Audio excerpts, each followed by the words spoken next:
Joined now in our Washington studio by Dan Ikenson, an expert on trade at Cato Institute, a think tank here in Washington. Dan, welcome to the program. Thanks. Up until this point, most of these tariffs, the discussions about tariffs have really been threats, threatening China. We're going to do this, we're going to do this. Well, it looks like they're doing it, and China is already retaliating. Are we back to square one when it comes to this trade dispute and already in a full-blown trade war? I don't think we're in a full-blown trade war yet, but the on-again, off-again threat of a trade war seems to be on again as of today. But what President Trump said was that he's going to impose these duties, but they're not going to take effect until July 6th.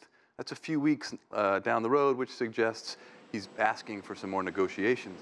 And I do think he's trying to strike a deal. I think the premise behind his actions toward China is misguided, but he wants to have some sort of a win. He wants the Chinese government to agree to purchase 100 billion or more products from the United States. That's not going to happen unless ZTE is exonerated and brought back into existence.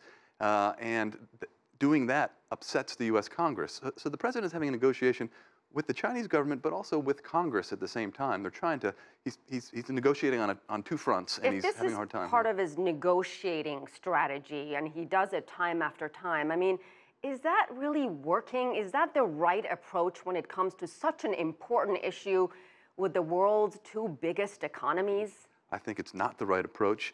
He seems to think, he's very different than previous presidents who thought trade was a win-win proposition, and previous presidents supported the institutions of trade. This president thinks trade is a zero-sum game. You either win or you lose. So he wants to throw U.S. weight around because he thinks China and other countries are more dependent on the U.S. since we run a trade deficit with them. And I think, he's trying to foment uncertainty because he thinks that's going to benefit the U.S. economy. It's going to cause U.S. companies to stay here and foreign companies to come and invest here. And there was a time, Dan, and I believe you and I even talked about it, that the two sides were close to narrowing their differences. There was talk that this is not going to happen.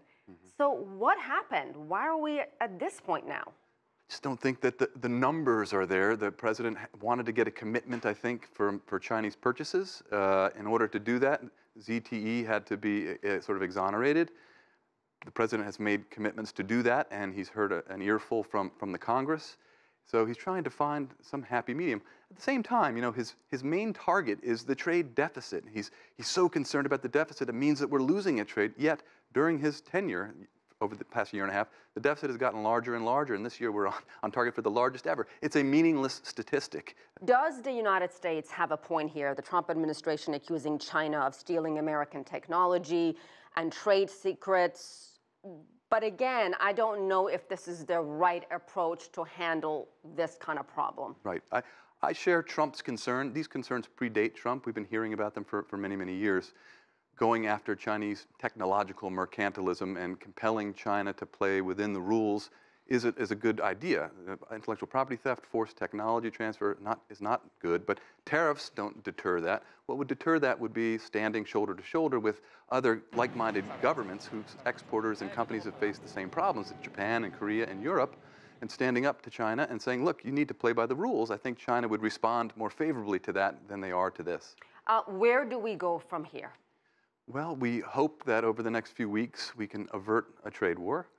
We hope that something can be worked out to help sort of compel China to recognize that maybe the Made in China 2025 program, the other industrial policies have really poked the United States and others in the eye, and that it's in China's interest to figure out a way to scale back the levels of subsidies and the levels of commitment to, breaking rules to get there. What do you make of the timing? I mean, you had America's top diplomat, Mike Pompeo, just in China in the last 24 hours, talking to officials there, thanking Beijing, thanking President Xi Jinping for bringing the DPRK and Kim Jong-un to the negotiating table. So can U.S. have it both ways? From one side, waging a trade war with China, on the other, being all thanking China for its help with DPRK and having a chummy relationship. Explain that one to me. I really can't get inside of the head of President Trump. I assume he's rational. I do. And I assume that he's pursuing some sort of strategy. But I can't really understand exactly what it is. Right now, I'm thinking that it's just creating this environment of uncertainty he feels gives him an advantage negotiating-wise, and it will help attract U.S. investment. We will see. Thank you so much, Dan Ikenson, as Pleasure. always. EU countries